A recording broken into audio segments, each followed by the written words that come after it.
ప్రోత్సాహకాలు 19వ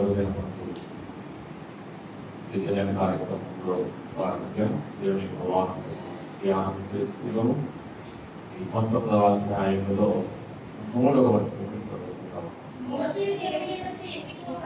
మోషే దేవుని యొద్దకు ఎక్కిపోగా యెహోవా ఆ పర్వతము నుండి అతనిని పిలిచి, నీవు యాకోబు కుటుంబీకులతో ప్రోత్సహించి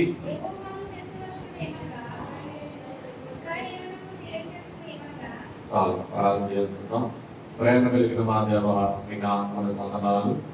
ఈ దినమందు చదవబడిన వాక్య గ్రంథంలో ఈ అధ్యాయంలో చాలా సంగతులు వ్రాయించారు. అయినప్పటికీ కొత్తగా మేము ధ్యానించుకోవడానికి ఏదైనా సేవకులు మరుగుపరుచుకొని ఈ సమయంలో మాకు కావలసిన మాటలను మీరే నా నోట నుంచి మీరే మహిమపొందము. మోషే ఇక్కడికి ఎక్కిన మనస్కేనాయి పర్వతం పైకి ఆహ్వానించిన యేసు నామములో ప్రార్థించి వేడుకొనుచున్నాము తండ్రి. ప్రభువునందు ప్రియమైన వారులారా, ఈ దినమందు దేవుని యొక్క వాక్య గ్రంథము నుండి మనము ఆలోచన చేస్తూ ఉంటే, దేవుడు సీనాయి పర్వతం పైకి దిగి వచ్చుట, దేవుడు సీనాయి పర్వతం పైకి దిగి వచ్చుట, ఆ పర్వతము కనిపించుట, ఆ పర్వతము దేవుని మహిమను తట్టుకోలేకపోతారు.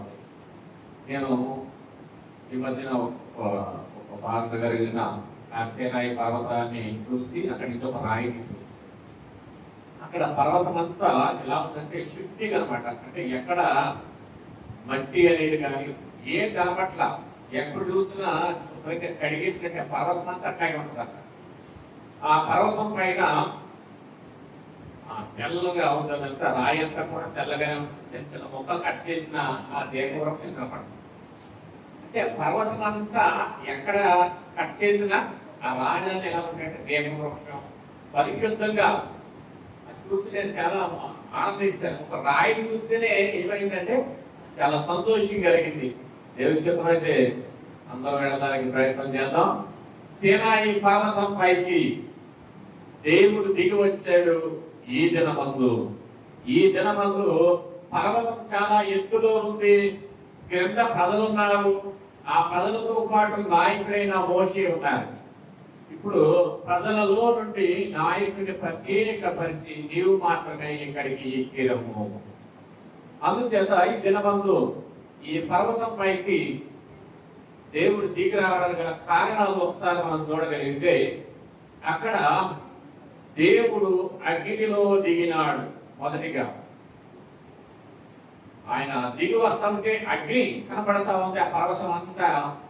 రెండవది, మేఘములోనికి మోషే ఎక్కి వెళ్ళెను.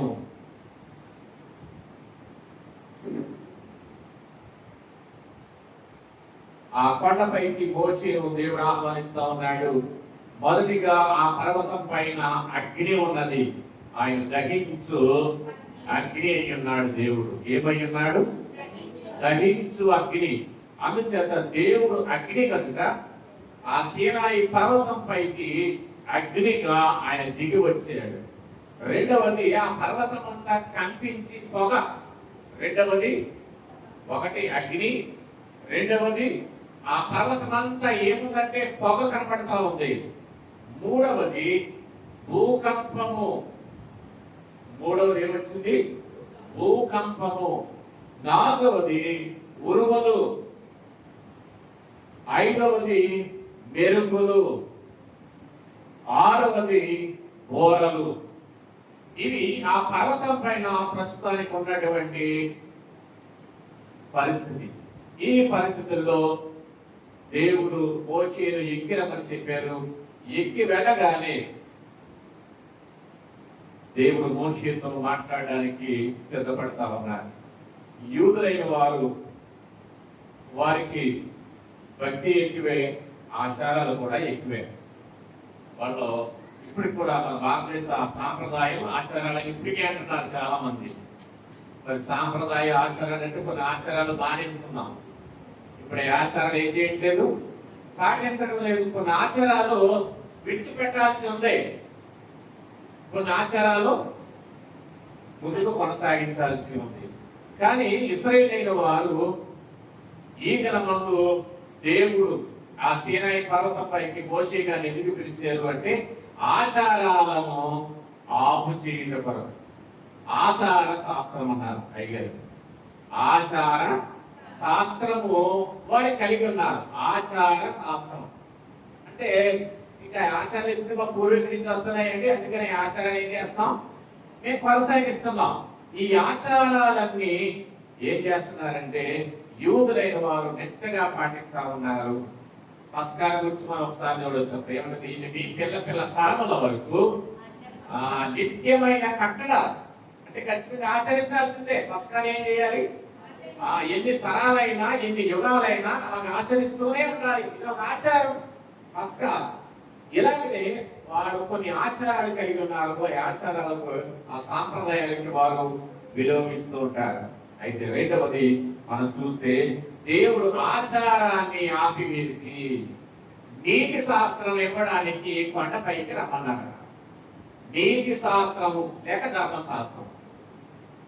ఈ కొండపైన ఏమి ఇస్తాడేమో ఇప్పుడు ధర్మంగా నీతియుక్తంగా ఎలాగో బ్రతకాలో ఈ 10 ఆజ్ఞలను ఆచారాలన్నీ కొన్ని పక్కన పెట్టడానికి, ఇక ఎవరు ఎలాగా ఉండాలో, ఎవరు ఏమేం పనులు చేయాలో ఏ పనులు చేయకూడదో తెలియచేయడానికి ఈ నీతి శాస్త్రము అనేది దేవుడి కొండ పైన మోషే గారికి అందించబోతూ ఉన్నారు. కాబట్టి ప్రభువుకు ప్రియమైన వారులారా, కొండ పైన దేవుడు ఉన్నాడు. కొండపైకి మోషే గారు ఎక్కి వెళ్ళారు. కొండ దిగువన సంఘము కనబడతా ఉన్నది. ఈ సంఘం ఏం చేస్తా ఉన్నది అంటే 3వ నాటికి సిద్ధపడతా ఉన్నది. కొండ పైన సిద్ధపడి మోసే పెడితే కొండ కింద ఉన్న సంఘము కూడా ఆ పర్వతం చుట్టూ ఒక మేడని ఏర్పాటు చేశారు. అద్దు ఒక బోర్డర్ అనేది, ఆ బోర్డర్ దాటి ఎవరైనా మనుషులు కానీ పశువులు కానీ ఆ పర్వతము తాకితే చనిపోవడమే. అందుచేత అంతేకాకుండా ఇంకొక మరొక విషయాన్ని, కఠినమైన విషయం ఇది, భార్య భర్తల సంబంధం కూడా ఉండకూడదని ఖచ్చితంగా ఇక్కడ చెప్పాడు ఈ అధ్యాయంలో. ఏ పురుషుడు తన భార్యను చేరకూడదు, భార్య భర్తల సంబంధం కూడా ఈ 3 రోజులు ఉండకూడదు. ఎందుకు చేతనంటే ఈ 3 దినములు పరిశుద్ధంగా మిమ్మల్ని మీరే పరిశుద్ధపరచుకోండి.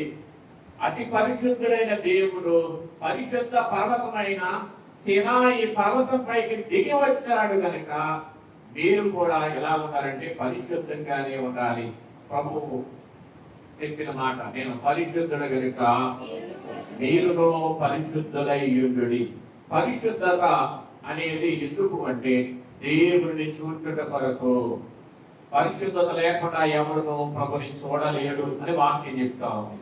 అందుచేత పరిశుద్ధంగా ఉండాలి అంటే దైవ గ్రంథంలో మనం చూడాల్సింది, వారిలో ఉండాల్సింది మొదటిగా విశ్వాసం. ఇశ్రాయేలుకు ఉండాల్సింది ఏంటి? విశ్వాసము. రెండవది భక్తి.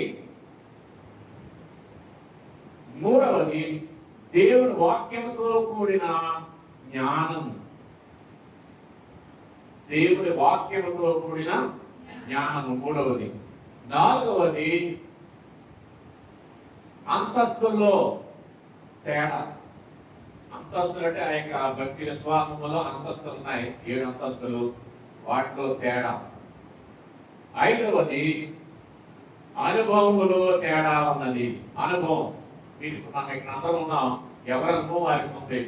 ఒక దైవ సేవకుడిగా కొంత అనుభవం నాకుంటే, మీకుంటే అనుభవాలు, మీకు మీ యొక్క విశ్వాస జీవితాన్ని బట్టి ఈ అనుభవాల్లో ఏముంటాయి అంటే తేడాలు కనబడతా ఉన్నాయి. కానీ ఈ పర్వతం పైకి వచ్చిన తర్వాత దేవుడు అంటూ ఉన్నాడు, ఈ పర్వతం దగ్గర ప్రజలందరూ కూడా ఎలా ఉంటారంటే పండ్లు కోసుకొని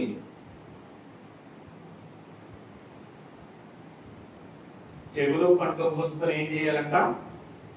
మనోనిదానముతో ఆత్మ నేత్రములు మాత్రమే తెరిచి ఏం చేయాలంటే దేవుడు చెప్పే మాటలను పర్వతం పై నుండి దేవుడు మాట్లాడబోతా ఉంటే ప్రజలందరూ కూడా భయభక్తులతో వినవలెను.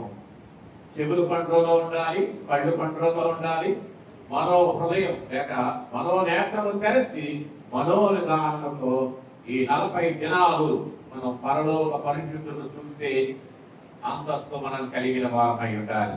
అయితే దైవజనుడు చెప్పిన మాట ప్రకారం మనం ఆలోచన చేస్తే ఈ 40 దినాలలో మోషే గారి గురించి మనం చూస్తా ఉన్నాం. ఆయన రేయింబగళ్ళు 2 పర్యాయములు 40 దినాలు సేనాయి పర్వతంపైకి ఎక్కి వెళ్ళుట. రెండవదిగా ప్రవక్త అయిన ఏలియా గారు కూడా 40 దినములు రేయింబగళ్ళు పర్వతంపైకి ఆయన ఎక్కి వెళ్ళుట. మూడవది యేసుక్రీస్తు ప్రభువు వారు కూడా అరణ్యములో ఆత్మ వల్ల కొనుకోబడి 40 దినములు రేయింబగళ్ళు ఉపవాసం ఉండుట. వీరు ముగ్గురు కూడా, వీరు ముగ్గురు అంటే మోషే గారు, ఏలియా గారు, యేసు ప్రభువారు. అందుచేత ఈ ముగ్గురు కూడా 40 దినాలు మనుషులుగా ఉండను భక్తితో చేశారు. వీరికి ఏ విధమైన బలహీనత రాలేదు. 40 దినాలు చేసిన ఏ బలహీనత రాలేదు. కానీ సాధు సుందర్ సింగ్ గారని ఒక భక్తిపరుడు ఈ 40 దినాలు నేను కూడా చేయాలని ఆలోచన చేశారట. కానీ కొంతకాలానికి ఆయన అనారోగ్యం పాలయ్యారు అని అయ్యగారు రాశారు. అంటే ఏమైంది? ఆయన ఎంత భక్తిపరుడైనా కొన్ని శరీర బలహీనతలు బట్టి ఏమవుతాయి? 40 రోజులు ఖచ్చితంగా రావాలనిపిస్తుంది, రాలేని పరిస్థితి. ఏదో కారణంలో లేక 40 దినాలు ఉపవాసం ఉండాలనిపిస్తుంది, ఉండలేని పరిస్థితి. శారీరక బలహీనతలు లేకుండా మోషే గారు, ఏలియా గారు, యేసు ప్రభువారు ముగ్గురు చేయగలిగారు. కానీ ఇక్కడ సాధు సుందర్ సింగ్ అనే భక్తుడు మాత్రం కొంత బలహీనపడినట్లు ఆయన గురించి వ్రాయబడతా ఉంది. కాబట్టి ప్రభువుందు ప్రియమైన వాళ్ళారా, ఈ కడవల దినాల్లో ఈ మోసే సుఖోపవాస ప్రార్థనా పూర్వక 40 దినాలు క్రమం తప్పకుండా మనం రావడానికి, ఆచరించడానికి, అనుసరించడానికి ప్రయత్నం చేద్దాం. అట్టి భాగ్యం తండ్రి మనకి ಎಲ್ಲರಿಗೂ అనుగ్రహించలోగాక. కృప కలిగిన తండ్రి, వాక్యంలో మా యొక్క హృదయంలో భద్రపరచుము, ఈ మహిమ రాకకు సిద్ధము చేయము. యేసు నామములో వేడుకొంటున్నాము తండ్రి.